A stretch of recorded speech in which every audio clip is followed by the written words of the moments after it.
कौन कहता है दुबई मार्केट अच्छी मार्केट नहीं है?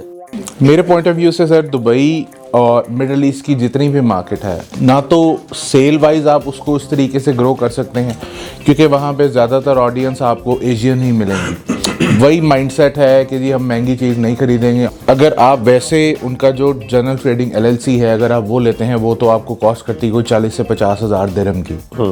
अगर जो इन्होंने फ्री जोन्स की LLCs के लिए ऑप्शंस दी है आउटसाइडर्स को कि अगर इन्होंने ई-कॉमर्स वगैरह का काम करना है तो आप वो कर सकते हैं। उसकी कॉस्ट है 8,000 दिरहम्स।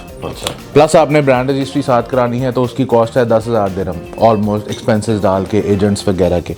तो ऑलमोस्ट ये 18,000 दिरहम आपकी पर ईयर को बिजनेस मेंटेन करने की कॉस्ट है। आइदर आप काम कर रहे हैं या नहीं कर रहे। पहली बात, अब आप 18,000 दिरहम को देखते हैं तो मिसाल कोई 15 लाख रुपए के करीब बन जाता है। अगर आप इसी 15 लाख रुपए को देखें तो सर UK मार्केट में आप 15 लाख में मीन्स 5,000 पाउंड करीबन बनता है। तो आप एक लॉन्च करने की पोजीशन में होते हैं। सो आपके ख्याल में किस मुल्क में प्रॉफिटेबल बिजनेस सबसे ज़्यादा बेहतर है ई-कॉमर्स? सर अगर आप ई-कॉमर्स का काम करते हैं तो जहाँ तक जितना मेरा एक्सपीरियंस है UK मार्केट सबसे ज़्यादा प्रॉफिटेबल। सबसे ज़्यादा UK प्रॉफिटेबल। ओके, इस पे डिबेट करेंगे because I don't agree. Taxes बहुत ज़्यादा हैं, लेकिन आप कह रहे हैं कि UK है तो वो ऑब्वियसली इसकी डिटेल्स पे अभी आते हैं। आपके ख्याल में सबसे ज़्यादा प्रॉफिटेबल कौन सा मुल्क है? अच्छा सर, प्रॉफिटेबिलिटी की जहाँ तक बात है ना तो उसको हम दो तरीके से देखते हैं। एक तो जैसे सेल्स वेलोसिटी की वो बात कर रही हैं कि दुबई में सेल्स वेलोसिटी नहीं है। छोटी मार्केट्स प्रॉफिटेबल हैं क्योंकि वहाँ पे कॉस्ट ऑफ डूइंग बिजनेस कम है। एक मुल्क चूज़ करना हो, ठीक है, अगर एक मुल्क चूज़ करना है तो हम तो USA जो है उसी को चूज़ करेंगे क्योंकि वेलोसिटी भी अच्छी है और फिर वहाँ पे आप अच्छे मार्जिन भी बना सकते हैं, प्लस सेल्स वेलोसिटी के साथ आप ओवरऑल प्रॉफिट भी जनरेट कर सकते हैं। ठीक है, आपके ख्याल में? मेरा जो एक्सपीरियंस है, मैं यूरोप में काम कर रहा हूँ, अमेजोन में, फ्रेंच मार्केट में कर रहा हूँ मैं। तो फ्रेंच मार्केट तो सो ही है, मतलब इतना वॉल्यूम इतना ज़्यादा है सेल का क्योंकि हम लोग की ब्रांड UK ब्रांड है। UK में एक चल रही है, जर्मनी, फ्रांस, इटली, स्पेन और US में भी चल रही है। बट ये कि हमारा जो सेल है UK में ज़्यादा आती है और फ्रेंच और जर्मन मार्केट में थोड़ी कम से काफ़ी कम आती है एज़ कम्पेयर टू। अगर उधर 100 सेल हो रही है तो इधर 15-20 सेल आ रही होगी लेट्स से। तो इस लिहाज से मतलब थोड़ी सी कम वॉल्यूम है सेल का। प्रॉफिटेबल तो ओबियसली बात है, प्रॉफिट तो होता ही है जब सेल होती है, तो उस लिहाज से वॉल्यूम है लेकिन मतलब कि सेल वॉल्यूम इतना ज़्यादा नहीं होता। बिल्कुल सर, मेक सेंस।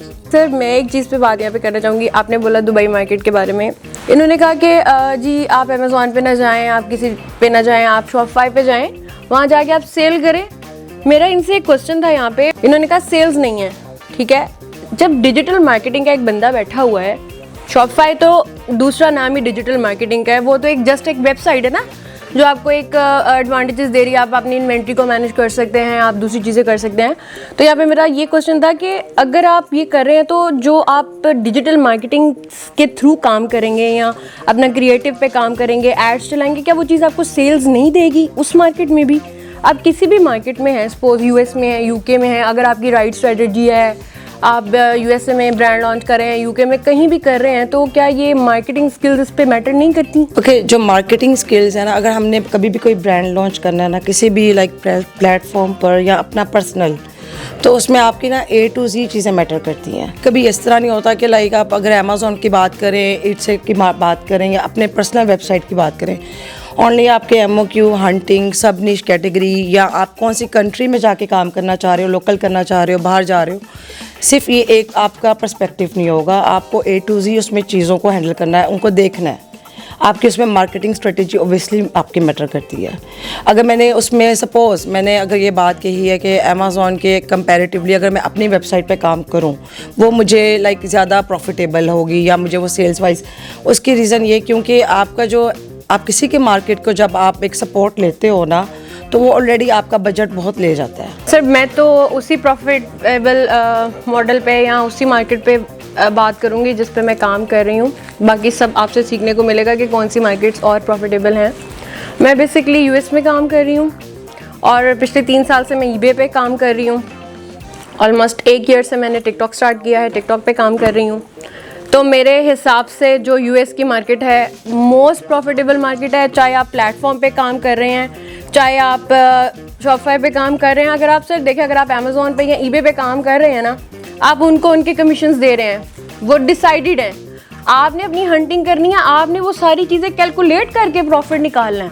तो ये मैटर मेरे नज़दीक नहीं करता। मैं थोड़ा सा, मेरा प्रोस्पेक्टिव थोड़ा डिफरेंट है क्योंकि ऑब्वियसली सारी चीज़ों से हम गुजर चुके हैं। मैं ऐसे लोगों को अपने साथ लेके चलना चाहती हूँ या ऐसे लोगों को चाहती हूँ गाइड करना या ये वाला मॉडल इंट्रोड्यूस करवाना जिसमें आप लोएस्ट बजट से या लोएस्ट इन्वेस्टमेंट से स्टार्ट कर सकते हैं प्रॉफिटेबिलिटी के हिसाब से। अब मैं जिन क्लाइंट्स के साथ सर काम स्टार्ट कराती हूँ या मैं लेके चलती हूँ, आप यकीन करें मैं उनको लेस देन $500 से भी लेके चलती हूँ eBay पे।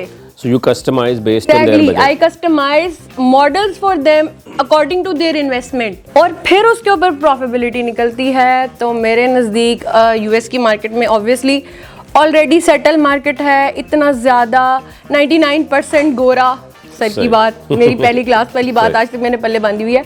99% वहाँ पे लोग सर ऑनलाइन शॉपिंग करते हैं। एक ऐसी मार्केट जो ऑलरेडी इतने सारे कस्टमर्स के साथ है, तो हम उसका फ़ायदा क्यों ना उठाएं। हम किसी ऐसी मार्केट में जहाँ पे डेड या ड्राई सेल्स है वहाँ क्यों जाएं। बिल्कुल सही। पहले हम स्टार्ट लें, उसके बाद फर्दर इंसान ग्रो करता है और फिर आगे चल के इन चीज़ों को लेता है। तो for me US market is the best market to start. हाँ, इसमें हर्डल्स आती हैं, ट्रेंड्स चेंज होते हैं, अपडेट्स आती हैं। यहाँ पे लाइसेंस के इतने एक्सपेंसिव इश्यूज़ नहीं हैं। यहाँ की कुछ स्टेट्स ऐसी हैं जो आपको लेस टैक्सेस के साथ अलाउ करती हैं काम करना। तो ये सब डिपेंड करता है राइट स्ट्रेटजी और राइट प्लेटफॉर्म सिलेक्शन पे। राइट।